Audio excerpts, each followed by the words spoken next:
दोस्तों नमस्कार, आप सभी को चाणक्य चैनल के अंदर वेलकम।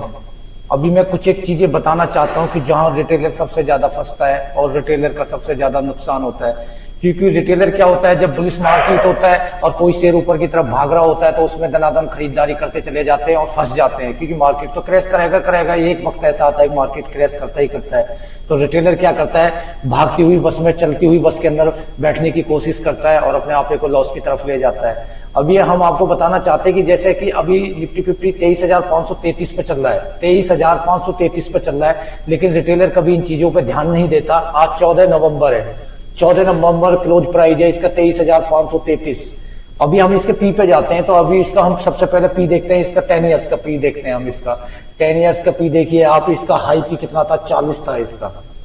इसका हाई पी 40 10 ईयर्स का था, जो काफी वक्त बीत चुका है। उसके बाद में काफी मार्केट के अंदर चेंजमेंट हुए, काफी कुछ बदलाव हुआ है। तो हम ज्यादातर 5, 3, 1 साल का ही पी देखना सस्टेन करते हैं। अभी हम 5 साल का पी देखते हैं।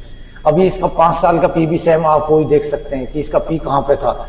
उसके बाद में हम 3 साल का इसका पी देखते हैं कि 3 साल का पी कहां था। अभी 3 साल का पी भी इसका यहाँ पे 24 पॉइंट कुछ तक गया था। यहाँ पे आप यहाँ भी देखिए 24 पॉइंट कुछ समथिंग यहाँ पे गया था। आप यहाँ पे देखिए, यहाँ पे भी ये 24 पॉइंट कुछ तक गया था। यहाँ पे 25 पॉइंट के समथिंग पहुंचे। तो आप इस चीज पे कभी भी ध्यान नहीं देते, क्योंकि आपने शेयर के अंदर खरीदारी करना है, भाग रहा है, खरीद लेते हैं और वहीं पे फंस जाते हैं। किसी भी पी को आप पहले सस्टेन को, उस पी को समझने की कोशिश करें। यहाँ पी देखें इसका, फिर उसके बाद यहाँ पे पी देखें इसका, और उसके बाद फिर यहाँ पे पी देखें। तो मार्केट तो गिरना संभव था। यहाँ तो क्लियर कट दिख रहा है कि मार्केट यहाँ से क्रैश करेगा, लेकिन रिटेलर सोच रहे हैं कि बुलिश चल रहा है, बुल मार्केट चल रहा है, खरीदे जाए और फंस गए।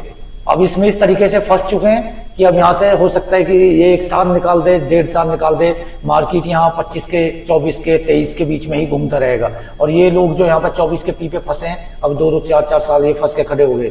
ना इनका रिटर्न बनेगा, ना कुछ बनेगा, और लॉस ही खाते रहेंगे और लास्ट में ये लॉस की तरफ ही बेच के जाएंगे। तो ऐसी जब सबसे पहले हम किसी चीज को आइडेंटिफाइड करते हैं तो सबसे पहले हम उसकी एनालिसिस करते हैं ताकि हम उसके बारे में समझ सकें। अभी इसका लो पी देखना है, यहाँ लो पी या 19 है, यहाँ पे आगे देखिए तो 20 के समथिंग होगा, और यहाँ पे भी देखना है तो 20 के आसपास ही होगा, और यहाँ पे भी देखो तो आप 20 के आसपास ही होगा। ठीक है, अभी यहाँ से इसको मीडियम पी इसने क्रॉस ओवर दिया है, मीडियम पी क्रॉस ओवर दिया है, तो ये 100% इन पी के पास में आएगा, यहाँ से बाउंस बैक करेगा। अभी हम 1 साल का पी देखते हैं इसका। तो 1 साल के पी के ऊपर सबसे पहले नजर डाले, सबसे पहले यहाँ पे नजर डाले इसका कितना पी आ रहा है, 23 पॉइंट कुछ आ रहा है। उसके बाद यहाँ पे देखें इसका, यहाँ पे 23 पॉइंट कुछ आ रहा है, यहाँ पे भी देख सकते हैं आप 23 पॉइंट कुछ आ रहा है, और यहाँ पे भी आप देख सकते हैं 24 पॉइंट आया। तो ये तो क्लियर कट था कि 100% मार्केट क्रैश करेगा ही करेगा, लेकिन रिटेलर कोई नहीं समझ पा रहा था। सब सोच रहे थे बुले खरीदो, लेकिन अब फंस गए, अब बुरी तरह फंस चुके हैं। अब देखना ये मीडियम पी से नीचे आ चुका है, अब ये मीडियम पी से नीचे है, इसका 22.2 के समथिंग, 22-21 के करीब आ गया। अब इसका यहाँ पे पी देख सकते हैं आप, यहाँ पी कितना है इसका, यहाँ पे इसका ये पी है। अब ये यहाँ पे आके ही सपोर्ट लेगा, हो सकता है कि इससे भी ये 1-2 पॉइंट नीचे जाए और उसके बाद ये सपोर्ट लेगा। तो ऐसे ही मार्केट के अंदर बंदे फंस जाते हैं और फिर बाद में नुकसान उठाना पड़ता है। सबसे पहले निफ्टी 50 को देखो, उसके बाद में उसको एनालिसिस करो, उसको प्रॉपर चेक करो, उसके बाद ही शेयर के अंदर आप जो है बाइंग सेलिंग कर सकते हो। ऐसे ही हम निफ्टी बैंक देखते हैं तो निफ्टी बैंक पे भी आप नजर डाल सकते हैं कि निफ्टी बैंक भी किस तरीके की पोजीशन दिखा रहा है।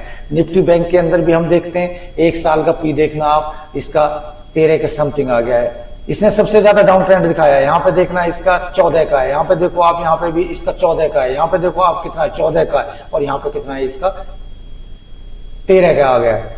तो आप अंदाजा लगा सकते हैं कि मार्केट और क्रैश कर सकता है यहाँ से। अभी हम इसका 3 साल का देखते हैं तो 3 साल का भी सेम वही पोजीशन है कि यहाँ से भी ये लगातार देख सकते हैं आप, 3 साल का देख सकते हैं। यहाँ पे आप पी देखें इसका, यहाँ पे फिर पी देखें, समथिंग बराबर ही आ रहा है, सभी में 1-2 पॉइंट का फर्क आ रहा है, और उसके बाद में आप यहाँ पे देख सकते हैं। तो यहाँ से भी मार्केट अभी क्रैश कर सकता है थोड़ा बहुत।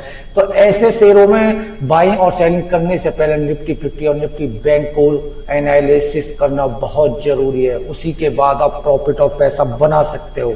सबसे पहले इन दोनों सेक्टरों को चेक करो, चेक करने के बाद में फिर इंडेक्स के अंदर जाओ, किसी सेक्टर के अंदर जाओ और वहां पे आप बाइंग करो। तो ऐसे निफ्टी को आइडेंटिफाइड करो, उसके बाद बाइंग करो। ऐसी वीडियो देखते रहें, लाइक करें, सब्सक्राइब करें। थैंक्स, धन्यवाद।